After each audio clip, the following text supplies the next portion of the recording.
یہ ہندوستان ہے، ہندوستان کی زمین پر بزرگوں کا اصول چلا ہے. ہمیں نہیں پتا کہ یہاں اسلام کیسے پھیلا ہے. اگر ایک بات خاموشی سے بغیر کسی نعرے کے لگاتے سننا چاہتے بتا دوں، یہی دہلی کی زمین ہے اور غریب نواز سرکار کا بیٹا خواجہ بختیار کاکی اپنی چوکھٹ پر موجود ہے. اکیلے نکلے ٹہلتے ہوئے جمنا ندی کے کنارے پر خواجہ بختیار کاکی سننا، اور صرف آپ کا سننا ہی میرے لیے سب سے بڑا نظر ہے. سمجھ رہے؟ بس آپ بیٹھے رہے، مجھے لگے کہ یہاں گلدستے رکھے ہوئے ہیں. خواجہ بختیار کاکی رضی اللہ تعالیٰ عنہ جب نکلے نا تو جمنا ندی کے کنارے پر پہنچ گئے. جب جمنا ندی کے کنارے پر پہنچے تو ایک بوڑھے پنڈت جی کو دیکھا. وہ پنڈت جی بیٹھے ہوئے تھے، ان کے ہاتھوں میں کپ کپاہٹ تھی، اور قریب میں جوان جو لڑکے تھے پنڈت جی کے آس پاس، وہ لوگوں کو نہلا رہے تھے، جسے ہندی میں اشنان کرانا کہتے ہیں. سرکار بختیار کاکی نے کہا کہ پنڈت جی یہ کیا ہو رہا ہے؟ بولے جمنا کا پانی ہے، ہم اشنان کرانے والی ٹیم کا حصہ ہیں، لوگ نہاتے ہیں. تو فرمایا آپ کے ہاں تو کوئی نہیں ہے، ان جوانوں کے پاس تو بھیڑ لگی ہوئی ہے. پنڈت جی کی آنکھ میں آنسو آ گیا. کہا جب تک ہم بھی جوان تھے لوگ ہم سے نہاتے تھے، اب بوڑھے ہو گئے تو کوئی ہمارے پاس آتا ہی نہیں. میرے چولہے بوجھے ہوئے، میرے بچے گھر میں بھوکے رہتے ہیں، کیا بتاؤں، میرے پاس کچھ کھانے کو ہوتا ہی نہیں، کوئی مجھ سے اشنان، کوئی مجھ سے نہاتا ہی نہیں ہے. سرکار خواجہ بختیار کاکی واپس چلے آئے، اپنا حولیہ بدل کر کے پھر اسی پنڈت جی کے پاس گئے اور جا کے بولے پنڈت جی مجھے اشنان کرنا ہے. کوئی سمجھ رہا ہے؟ اللہ اللہ قبول فرمائے آپ سب کو. کیا کہا؟ پنڈت جی مجھے اشنان کرنا ہے. تو پنڈت جی نے وہ مٹی کے برتن سے پانی نکال کر کے عمران بھائی وہ نہلانا شروع کیا. جب نہا سے فارغ ہو چکے نہ تو فرمایا کتنے پیسے ہوئے؟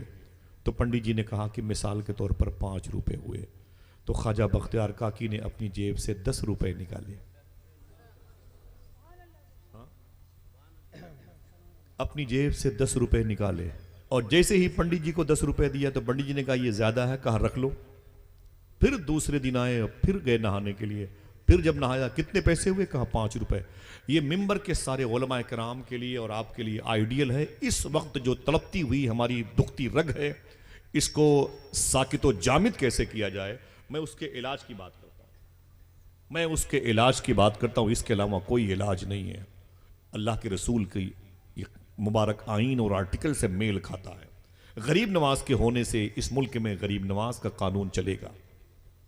ایک بات یاد کر لو، یہاں دہشت گردی گنڈا گردی نہیں چلے گی. ان کا قانون کیا تھا؟ تو آپ نے فرمایا کہ کتنے پیسے ہوئے؟ کہا 5 روپے. آپ نے اس دن 15 روپے دیے. کبھی دیا ہو تو جانوں. ہاں پنڈت جی بولے پھر 15 روپے. بولے کوئی بات رکھ لیجئے. پھر آئے، پھر نہاتے رہے، ایسے نہاتے رہے، کبھی 10 کبھی 15 کبھی 20 کبھی 25. پیسے بڑھاتے رہے بڑھاتے رہے بڑھاتے رہے. ایک دن پنڈت جی مہرولی شریف خواجہ بختیار کاکی کی خانقاہ کے قریب سے گزرے. جب قریب سے گزرے نا تو بھیڑ بھاڑ دیکھی مسلمانوں کی. تو پوچھا کہ بھئی کیا بات ہے، یہاں پر بھیڑ کیسی ہے؟ تو مسلمانوں نے کہا اندر ہمارے بابا خواجہ بختیار کاکی کی چوکھٹ ہے، گدی لگی ہوئی ہے، ہم ان کی زیارت کو آئے ہیں. کہا زیارت مطلب درشن کو؟ کہا درشن کو آئے ہیں. کہا ہم پنڈت ہیں، ہم ہندو مذہب کے ہیں، تو کیا ہم بھی ان کا درشن اگر کرنا چاہے تو کر سکتے ہیں؟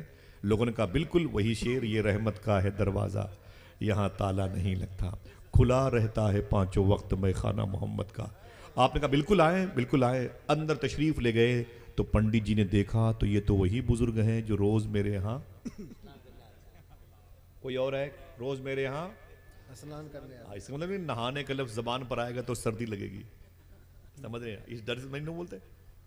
روز میرے ہاں نہانے کے لیے آتے تھے. اتنا سنا نا تو خواجہ بختیار کاکی نے کہا کیا؟ تو پنڈت جی نے کہا اپنی آنکھیں مین کر کے بابا آپ تو وہی ہو جو روز میرے ہاں نہاتے ہو، اشنان کرتے ہو، 5 کی جگہ 10 15 20 دے کے جاتے ہو. فرمایا پنڈت جی بیٹھ جاؤ. جب وہ بیٹھ گئے فرمایا کہ ہاں میں وہی ہوں، ہاں میں وہی ہوں. تو معلوم ہے کیا کہا؟ تو فرمایا کہ آپ تو مسلمانوں کے اتنے بڑے مہان ودوان آدمی ہیں، اتنے لوگ آپ کے پیچھے ٹہلتے ہیں، آپ کے فالوور ہیں، آپ میرے ہاں اشنان کرنے کیوں آتے تھے؟ خواجہ بختیار کاکی نے ایک جملہ کہا. فرمایا کہ جب میری پہلی ملاقات تھی تو آپ نے کہا تھا کہ میں بوڑھا ہو گیا ہوں، میرے ہاتھوں میں کپ کپاہٹ ہے، میرے گھر میں کوئی نہاتا ہی نہیں ہے، میرے ہاں کوئی آتا ہی نہیں، میرے چولہے نہیں جلتے، میرے بچے بھوکے رہتے ہیں. صاحبو اگر دل کہے تو سبحان اللہ کہنا. خواجہ بختیار کاکی نے فرمایا پنڈت جی تمہارے گھر کے چولہے کو جلانے کے بہانے سے ہم نہانے کے لیے جاتے تھے۔ اللہ اللہ اللہ ہائے ہائے سمجھ رہے ہیں آپ؟ سبحان اللہ سبحان اللہ۔ اس مشکل دور میں، اس اختلاف، انتشار، افتراق، کرب اور درد کے دور میں یہ چیزیں ہماری سمجھ میں نہیں آئیں گی۔ ہمیں پھر کوئی آ کے بہکا دے گا مرد آباد کے نعرے لگانے کے لیے۔ احتجاجی سوچ ہماری ہو گئی، ہمیں لڑائی کرنے کا جذبہ، شوق پیدا ہو گیا ہے، جبکہ ہمارا نفس ہمارا دشمن ہے، ہمارا شر ہمارا دشمن ہے، ہمارے ساتھ اپوزیشن جو جماعت ہے شیاطین کی، ہمیں اس کے خلاف قدم بڑھانا ہے۔ آئیے دوستو اس نفرت کی فضا کے چراغ کو بجھائیں۔ کیا کہا؟ سنیے گا جبریل، میں تیرے گھر کے چولہے کو جلانے کے لیے اپنا حلیہ بدل کے نہانے کے لیے آتا تھا۔ پنڈت جی نے کیا کہا کہوں؟ پنڈت جی نے کہا اب سمجھ میں آیا ہے، نہا آپ رہے تھے دھل میں رہا تھا۔ اب سمجھ میں آیا ہے، نہا آپ رہے تھے اور دھل میں رہا تھا۔ اب دیر نہ کریں، صاحب و دل کہے تو بولنا، اب دیر نہ کریں، اے خواجہ بختیار کاکی کلمہ پڑھا کے مجھے مشرف با اسلام کر دیجئے۔ سمجھ رہے ہیں؟ یہ بزرگوں کی وہ عظیم کاوشات تھی جنہوں نے پتھر کا جواب موم سے دیا، لیکن پتھر کو شکست ہونے میں دیر نہ لگی۔ آج یہ چیزیں ہمارے یہاں نہیں۔ مسلمانوں کے دروازوں پر معلوم ہے لوگ بھوکے مر جاتے ہیں۔ کیسے مسلمان ہیں یار؟ مسلمانوں کے گھروں میں نان مسلم بچیاں جوان رہتی ہیں، ان کی شادی کی دعائیں کبھی ہم مانگتے نہیں۔ معافی چاہتا ہوں، ہماری بچیاں اسی لیے آوارہ ہو گئیں۔ ہمارے گھر کے شادی کے کیمپس میں روٹیاں شیرمال ہمارے نوجوانوں کی انگلیوں میں گردش کرتی ہیں، پھر سیلفی لے کر کے انہیں بھیجا جاتا ہے۔ معلوم ہے جب کبھی کسی کھانے کی ڈش کی تصویریں آپ نشر کرتے ہیں، بھیجتے ہیں انسٹاگرام پہ، واٹس ایپ پہ، آج میں تمہیں اس کے خطرے سے آگاہ کرتا ہوں۔ صوفیہ فرماتے ہیں جب کوئی اپنے دسترخوان کی تصویر کسی دوسرے کو بھیجتا ہے تو وہ تصویر جب دوڑنے لگتی ہے تو کبھی کسی ایسے شخص کی نظر کے سامنے پہنچتی ہے جو بھوکا ہوتا ہے، اور اگر اس کی بھوک کے سامنے اتنی ڈش، اتنی دسترخوان پر یہ ورائٹی کے کھانے نظر آ گئے اور اس کی آہ لگ گئی تو تمہاری تیسری نسل بھوکی مر جائے گی۔ سمجھ رہے ہیں آپ؟ صاحبو، تو کہنے کا مطلب ہندوستان میں جو دین پھیلا ہے وہ ان بزرگوں کی وجہ سے پھیلا ہے۔ بد ہو جائے تو پھر کیا کہنا، موسم کا پھر منہ نہیں تکتی، کام دیوانوں کا ہوتا ہی نہیں ہے۔ سمجھے آپ؟ معلوم ہے آج کی لڑکیاں ہیں جو ہوٹلوں میں پائی جاتی ہیں، ایک ایسا دور تھا، مجھے ایک بات یاد آئی، اللہ کے رسول کے دور میں ایک لڑکی کی ایک بات یاد آئی۔ اللہ کے رسول کے انتقال کے 4 یا 5 مہینے کے بعد امی عائشہ حضور کی بیوی کہتی ہیں میرے دروازے پہ دستک ہوئی، تو میں نے کہا کون؟ تو ایک لڑکی نے کہا کہ امی دروازہ کھولے، میں آپ کی بیٹی ہوں۔ جب میں نے دروازہ کھولا، میں نے سننا ایک جوان لڑکی دروازے پر کھڑی تھی، اس کی آنکھیں سرخ تھیں، اس کی آنکھوں سے نکلنے والے آنسو اس کے لباس پر گر رہے تھے۔ میں نے کہا کیا بات ہے؟ اس نے کہا امی ایک عریضہ لے کے آئی ہوں۔ میں نے کہا کیا بات ہے؟ اس نے معلوم کیا کہا؟ اس نے کہا امی جان حضور کے انتقال کو 4 یا 5 مہینے ہو گئے، جب سے حضور مدینہ شریف سے چلے گئے اللہ کے حضور، تب سے میں نے حضور کو دیکھا نہیں، اور حضور نہیں ہے تو میرا دل سکون نہیں پایا۔ حضور کو دیکھنے کی تڑپ اس قدر بڑھی کہ میں آج روزے حضور دیکھنے کی اشتیاق میں آ گئی۔ امی آپ اجازت دے دیں، مجھے سرکار کی مزار شریفہ کی زیارت کرنی ہے۔ معلوم کیا کہا؟ امی عائشہ نے اس کی طلب دیکھی، فرمایا آجا بیٹی۔ اسے لے کے گئیں اور سرکار کی مزار شریف کا پردہ ہٹایا۔ جب پردہ ہٹا تو سامنے مزار مصطفیٰ، قبر مصطفیٰ تھی۔ امی عائشہ فرماتی میں کھڑی ہو گئی اور میں نے کہا الصلاۃ والسلام علیک یا رسول اللہ۔ جب میں نے سلام کیا تو اس لڑکی کو دیکھا، وہ پیچھے آئی اور آگے آ کر کے اس نے قبر مصطفیٰ کے قریب دھڑام سے زمین پر گر پڑی اور حضور کی مزار شریف کی مٹی کو اٹھا اٹھا کے چومتی تھی اور اپنی آنکھوں سے لگاتی تھی، گویا اپنی زبان سے وہ یہ کہتی تھی اے مدینے والے آقا، میرا گھر میرے شوہر کی زینت بنا ہوا ہے، میرے گھر میں میرے شوہر بھی ہیں، میرے بچے بھی ہیں، میری بیٹیاں بھی ہیں، میرا باپ بھی ہے، میری ماں بھی ہے، لیکن آقا جب سے آپ چلے گئے گھر اچھا نہیں لگتا۔ سرکار جب سے آپ نہیں ہیں، اب مدینے میں چاند بھی چمکتا ہے تو اندھیرے پن کا احساس ہوتا ہے، اب سورج بھی نکلتا ہے تو سرکار تیرگی قبضہ کیے رہتی ہے، اور مدینے میں کوئی مسکراتا ہے تو دلوں پہ ہتھوڑے گرتے۔ سرکار معافی چاہتی ہوں، میں آپ کی امت کی لڑکی ہوں، آپ کو دیکھنے کے لیے آئی ہوں۔ لڑکی نے ایک جملہ کہا تھا، سرکار یا تو جہاں میں ہوں وہاں آپ آ جائیں یا جہاں آپ ہیں وہاں مجھے بلا لیں. یہ جذبہ بڑا جذبہ ہے. جب توجہ ہماری سونے اور موبائل کی طرف چلی جاتی ہے نا تو ہمارا دل روشن نہیں ہو پاتا, روحانیت کا احساس نہیں ہونے پاتا.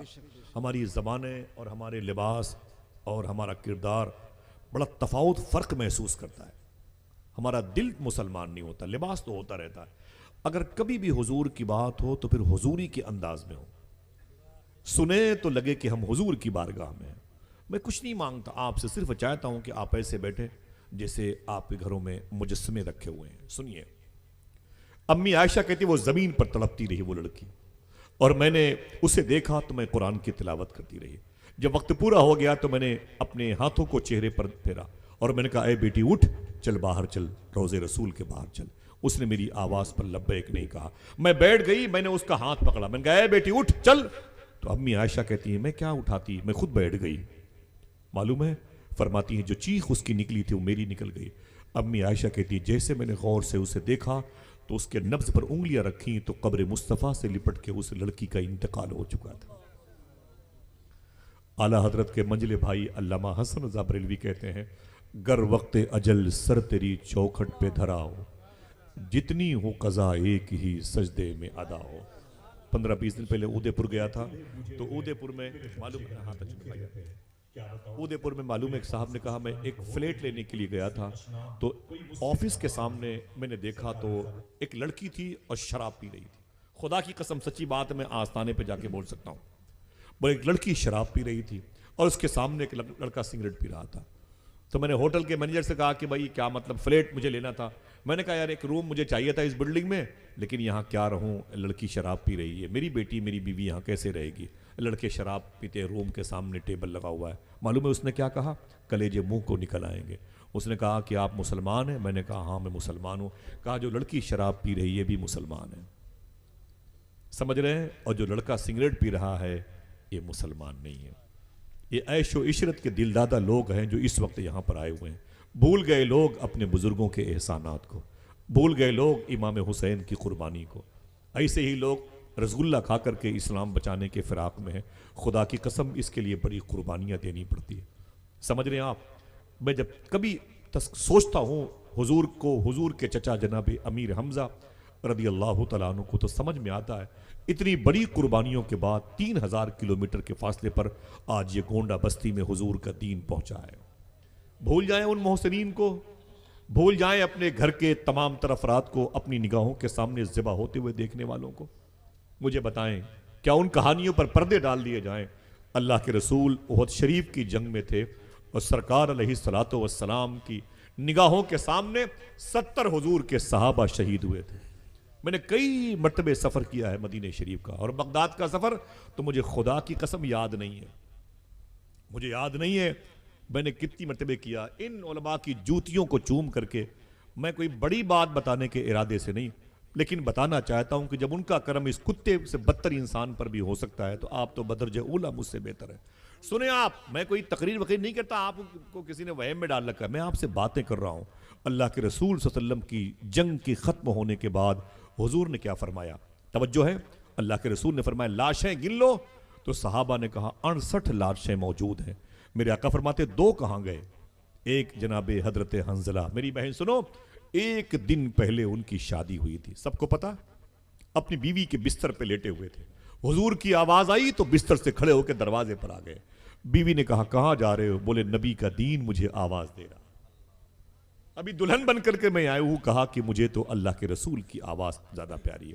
نکل کے باہر آئے, اور جب میدان احد میں شہید ہوئے تو آپ کو نہانے کا موقع گھر پہ نہ مل پایا تھا, فرشتوں نے آپ کو غسل دیا, یہ آپ کو پتا ہے. ایک بات درمیان میں آئی ہے, اسے سنا, کوئی تکلیف تو نہیں ہے آپ کو, اور جانا چاہتے ہیں آپ, میں بھی 1 گھنٹے کی گفتگو کے لیے 20 گھنٹے کا سفر کر کے آتا ہوں. سمجھ رہے ہیں میری بات, یہیں سے مجھے کنڈا پرتاپ گڑھ, وہیں سے ایئرپورٹ جانا, گوہاٹی کا سفر ہے. سمجھ رہے ہیں آپ, تو کہنے کا مطلب یہ ہے کہ آپ نہ ہوں تو کوئی مجھے پہچاننے والا بھی نہیں. آپ تھوڑی سی میری بات کو سن لیں, میں آپ کی سماعتوں کو بوجھ تلے نہیں دباؤں گا انشاءاللہ, بس میری باتوں کو یاد رکھ لیں. آپ کہیں گے کسی سے کوئی شخص درمیان میں ملا تھا, میری اپنی کوئی شناخت نہیں ہے,